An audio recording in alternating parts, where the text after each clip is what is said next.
professeur, je m'étais substitué au professeur pour retard. Donc je lui donne l'honneur de continuer.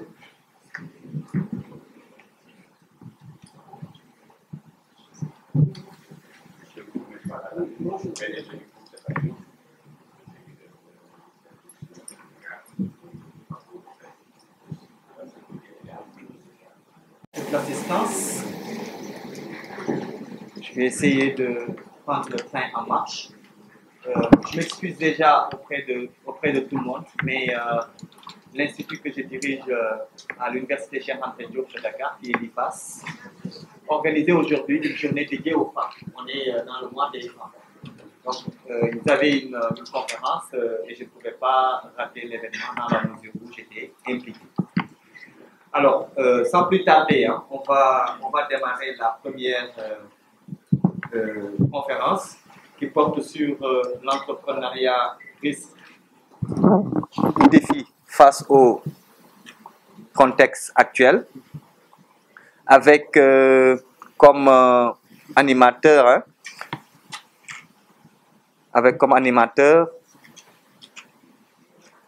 Sophie Gueye, Lamine Diène, Pape Djibril Fall qui va nous rejoindre certainement, Sokhna May Mbacké aussi. Et ce thème, en fait, introduit un élément extrêmement important, le contexte actuel. Le contexte actuel, lorsqu'on veut l'étudier aujourd'hui, nous met face à une réalité qui est là. La réalité, c'est quoi? C'est statistiquement parlant. Nous avons ce qu'on appelle une dynamique entrepreneuriale qui est extrêmement développée dans nos pays. Quand je dis dans nos pays, il s'agit des pays en voie de développement. Alors, est-ce que cela veut dire que nous sommes face à une situation où l'alternative pour l'emploi devient l'entrepreneuriat dans les pays en voie de développement? Ou bien est-ce qu'il y a une tendance qui voudrait que, aujourd'hui, lorsqu'on veut aspirer à devenir un pays développé, il nous faut laisser de côté l'entrepreneuriat et aller vers des emplois au niveau des entreprises. Mais pour ça, bien entendu, on peut supposer qu'il s'agisse également d'une question qu'on pourrait analyser autrement. Autrement, dans quel sens? Dans le sens où, est-ce un risque ou bien est-ce en réalité un défi? Est-ce un risque? Est-ce un défi? On ne va pas revenir sur le débat sur le fait que pour entreprendre, il faut prendre des risques. Mais est-ce un risque pour l'avenir de notre jeunesse? Parce qu'aujourd'hui, lorsqu'on regarde les statistiques également, nos pays sont essentiellement composés de jeunes. Ou est-ce un défi pour cette jeunesse? Un défi à se prouver soi-même, non pas à prouver aux autres, mais à se prouver soi-même, à prendre une revanche sur les employeurs qui n'ont pas voulu nous donner notre chance. Est-ce un défi dans ce sens? La question est posée aux différents panélistes qui certainement devront aujourd'hui nous apporter des éclairages. Ça fait beaucoup de micros en même temps. Ah oui. Maintenant, on va essayer d'organiser. Et ça pèse trop lourd. Je ne suis pas Balagay ni Bombardier. Excusez. Voilà. C'est bon maintenant. Donc, nos différents panélistes vont nous apporter des éclairages par rapport à cet entrepreneuriat dans notre contexte, bien entendu, dans un contexte aussi, on va dire, compliqué, entre guillemets, complexe, on va dire, où la question sera de voir est-ce que c'est un risque ou bien est-ce que c'est un défi, ou est-ce que c'est un défi et un risque en même temps. Donc, je vais commencer par, bien entendu, les dames, parce que nous sommes au mois de mars, elles ont l'honneur de nous montrer effectivement que c'est leur mois et qu'elles ont des éléments à faire valoir. Donc, Madame Sophie Gueye, je vais commencer par vous pour cette question. Merci beaucoup, Madame Sophie Gueye. Hein. Je pense qu'elle nous a montré à travers son exposé qu'en réalité, on peut aller au-delà de sa personne lorsqu'on parle d'entrepreneuriat. Parce qu'aujourd'hui, ce qui se passe, c'est que en matière d'entrepreneuriat, on a souvent l'impression que les individus entreprennent pour leur propre compte. Or, l'entrepreneuriat social n'est rien d'autre qu'un type d'entrepreneuriat qui permet à une communauté de pouvoir s'en sortir en plus de la satisfaction que nous avons nous-mêmes. Et je pense que c'est des éléments extrêmement importants qu'elle a eu à développer. Il ne s'agit pas aujourd'hui d'aller seulement sur le fait que je vais créer mon entreprise, il faut que j'arrive à avoir de très belles voitures, il faut que j'arrive à avoir une très belle villa, etc., etc. Nous voulons tous avoir de belles voitures. Nous voulons tous avoir de belles villas. Et moi, j'aime aussi avoir de belles femmes. C'est normal. Mais la vie ne se limite pas à ça. La vie se limite et la vie continue et il nous faut également voir notre entourage, ce qu'on appelle un développement territorial. Un développement territorial.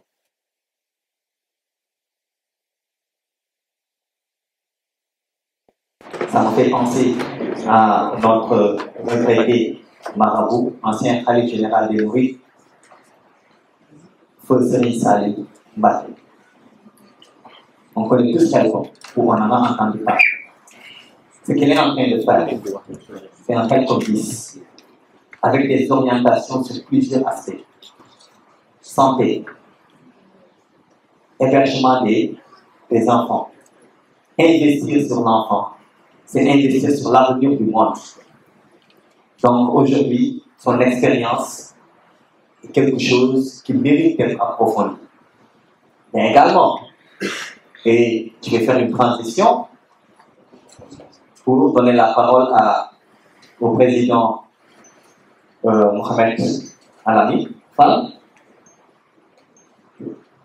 En matière d'entrepreneuriat, souvent, les aspects les plus importants, on n'en parle pas beaucoup. On raconte, en passant très vite, sur les difficultés que nous rencontrons au quotidien, sur les difficultés, sur les risques, sur les grandes difficultés qui sont là devant nous, que nous parvenons à surmonter de par notre abnégation, mais également de par notre innovation. Innover ne veut pas toujours dire mettre quelque chose de nouveau, c'est avoir la capacité à trouver les moyens de contourner les difficultés et de continuer son chemin. Certainement, Alami, durant son parcours, qui est un expert dans le domaine de la communication, durant son parcours, a eu à rencontrer énormément de difficultés, à contourner les problèmes, à trouver des solutions là où les gens lui disaient « laisse tomber, ça ne marchera pas ». Nous voulons qu'il nous partage ces éléments parce qu'en tant qu'entrepreneur, nous devons être conscients, et ça on le dit tous les jours, il y aura toujours des difficultés, mais nous devons être conscients que ces difficultés sont toutes surmontables. À la ligne, je vous donne la parole. Avoir de l'audace, être endurant et être déterminé. Et je pense qu'aujourd'hui, cela me permet de faire la transition vers M. Bougane Gueye Dany, qui est le PDG du groupe Bouygues, qui ne se présente plus au Sénégal. Je pense qu'il a eu à faire ce qu'il a eu à faire au Sénégal, aujourd'hui, représente une leçon pour toute personne qui veut se lancer dans l'entrepreneuriat. Nous devons tous apprendre. Il n'y a pas de professeur ici. Hein. En matière d'entrepreneuriat, les professeurs, ce sont les modèles.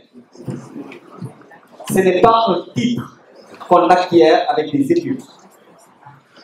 Mais c'est un respect qu'on gagne à travers son parcours. M. Bougane Gueye Dany, je voudrais que vous nous retraciez un tout petit peu les péripéties que vous avez rencontrées, parce que je pense qu'il y en a beaucoup. Les difficultés et comment les contourner. Parfois, on peut voir un arbre devant nous On pense qu'on peut grimper. Ensuite, pour passer de l'autre côté.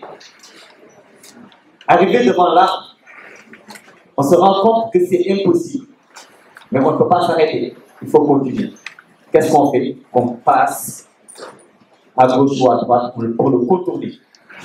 Et ça, c'est ce que j'appelle une innovation en fait. Parce qu'au départ, on n'était pas sur cette lancée. Face à un obstacle, il nous faut trouver une solution. M. Bougane et Dany, nous attendons de vous ce retour d'expérience qui permettra à ce public de pouvoir bénéficier de votre générosité. Vous avez la parole. Merci beaucoup, M. Bougane et Dany, pour l'exposé qu'il nous a pour un leader, vous l'êtes. Donc, il a parlé d'éléments extrêmement importants, l'absence de projet professionnel, en sachant qu'un projet professionnel, M. Bougane et Dany, mais également M. Al-Amin Fall, qui ont eu à montrer les voies par lesquelles nous devons, en tout cas, prendre conscience pour mener à bien nos activités. L'éducation à l'entrepreneuriat a été largement abordée, mais également tout ce qui est question liée à l'abnégation, à la détermination des jeunes Sénégalais qui veulent bien entendu se lancer dans l'entrepreneuriat. Également, M. Diène nous a parlé un tout petit peu de son parcours qui, malgré des propositions qui ont été faites, ou en tout cas des possibilités qu'il avait à l'extérieur, a préféré revenir pour mettre en place une entreprise et commencer à réaliser ses activités. Mais en ne se limitant pas seulement à cela, il est également très engagé sur le plan citoyen, tout comme tous ces entrepreneurs-là qui vous ont tenu le discours tout à l'heure. Il y a tout cet engagement citoyen derrière, parce qu'il a quand même eu à cofonder Sénégal Sunuité, Sénégal Samayité plutôt. Donc, M. Fall, moi, je vais vous donner la parole pour nous faire part un tout petit peu de votre retour d'expérience par rapport à la thématique, notamment tout ce qui est lié à l'entrepreneuriat, au leadership de la jeunesse sénégalaise. Merci beaucoup, M. Fall Patrick. Un plaisir de l'écouter. Un plaisir d'écouter ses analyses. Merci, Pape Djibril. Une éloquence vraiment d'une pertinence de très haute facture. Dans la même veine que Pape Djibril, defe naa ne booy wax ci olof mooy gën a dugg ci xol yi. Loolu defe naa ne je suis pas spécialiste de la communication, mais ñi fi jot a jaar un éminent professeur, les Bougane, moi je suis pas quelqu'un de la com. C'est vrai que je suis des IT, technique d'information de communication, mais je pense que li ñu wax fii am na solo. Pape Djibril li mu wax société balaa nga partenariat entrepreneuriat, je pense que société am na solo. li tax ma wax loolu professeur dafa ñëw jël temps ku nekk xam na luy temps professeur. Le temps c'est de l'argent. Le temps dañ koy monnayer. Donc la générosité que Pape Djibril disait tout à l'heure mooy nit ki boo amee xam-xam da nga koy partager. Le savoir s'il est partagé du mus a jeex. La technique day am évolution mën na jeex, mais le savoir soo ko joxee keneen ak keneen mu relayer ko illa ba keroog du jeex. soo ma mayee 1 million léegi bu ma ko jaayee du def ay waxtu mu jeex. kon générosité boobu moom la audience bi def tey. kon booy joxe cours wala ngay joxe xam-xam ngeen ñëpp li ngeen définir fii tey ci partenariat ak entrepreneuriat, je pense que dugg na ci xol yi. mais li si ñuy yokk Pape Djibril mi ak Bougane ak Al Amin mi fi jógee ak Sophie Gueye, entrepreneuriat social, je pense que c'est important pour cette société. Nous avons une jeunesse engagée, intelligente, motivée, mais effectivement, on a besoin d'avoir des modèles ou des références. tey bu ma laajte woon Dakar Thiès ñaata kilomètres la lañ lay wax ñaata kilomètres la Dakar Thiès 70 kilomètres mais référence bi fan la ci Dakar fan ngay déparé Dakar pour ne Dakar fii laay déparé pour wax ne Thiès bu ma mesuré ça fait 70 kilomètres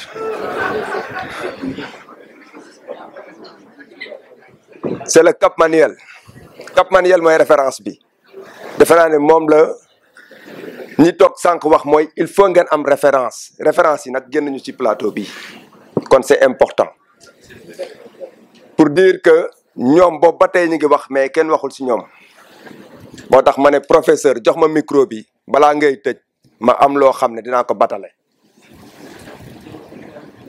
projet des SMART loolu la ñuy wax SMART spécifique mesurable ambitieux réaliste et temporel le temps defe naa ne Bougane wax na ko sànq ne il faut le temps dans vos projets ambition baax na mais da ngay am mesure di jóg daanu ba yegg fi nga yegg kon loolu ndénkaane la li Pape Djibril wax aussi dama ciy revenir lu tax ma koy citer mooy déglu dafa am solo soo bëggee ñu lay déglu da ngay dégluwaate sinon kenn du la déglu kon déglu boobu loolu aussi batale la kon Bougane batale na kon tey yéen boo leen demee war ngeen mën a bind livre ci ñi nga xam ne le cercle des leaders obstinés def tey kon ñoom aussi da nga leen di tàcc bu baax a baax parce que mënuñu leen fay. kon Demba ci li nga nekk la Sénégal soxla c'est pas évident je pense que El Hamid a parlé qu'il a fait de l'événement institutionnel c'est très difficile de regrouper autant d'étudiants cette intelligentsia-là c'est pas évident mais li nga def ni je pense que li Pape Djibril di wax lu tax ma koy wax mooy kenn mënu koo fay parce que ñii ñooy le relais de demain kon ci gàttal espoir de la banlieue xaw ma ñi ngi fi xaw ma ñu nekkuñ fi ñoom rek def nañ synthèse u tey conférence bi kon monsieur le professeur nous vous remercions et ma ñaan ngeen tàccu leen bu baax a baax ba taal bi di wér ci gàttal balaa may tëj pour dire dafa am ndaw soo xam ne mi ngi ci salle bi je devais faire un discours quand Demba m'a interpellé ma woo ko elle a fait une maîtrise en droit privé moi je suis dans l'administration machallah depuis bientôt 20 ans bi ma ko wooyee man ko damaa bëgg nga def discours mu paniqué ma ne ko def ko li tax ma def ko parce que vraiment damay préparer concours ENAM autant pour moi ENA ma ne ko def ko c'était pour évaluer un peu parce que un discours n'est pas facile mais dans son discours liiruma ko mais les propos qui sont sortis ici reflètent son discours pour dire que voix bi nga nekk bu ko bàyyi donc j'ai fait exprès kon professeur ñu ngi lay jaajëfal di jaajëfal Demba je pense que sa soxna mi ngi fi Déborah vous êtes interpellé kii maag moom ñooy volleyball tous les week-ends madame Diop mais c'est lañ naan toujours s'il y a un grand homme derrière kon mi ngi nii waaw kon gars yi maa ngi leen di jaajëfal bu baax a baax merci beaucoup professeur. Merci beaucoup. On est, je crois, à la fin de ce panel, hein. Donc je vais pas trop revenir sur tout ce qui a été dit. Juste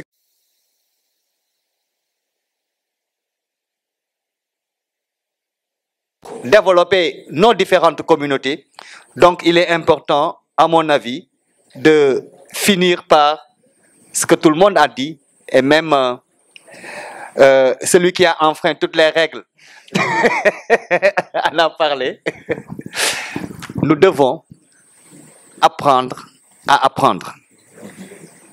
C'est le chemin du succès. Apprendre à apprendre nous donne de l'humilité. Apprendre à apprendre nous permet de continuer à persévérer dans le chemin. Et c'est sur ces mots que je redonne la parole au président, tout en vous remerciant.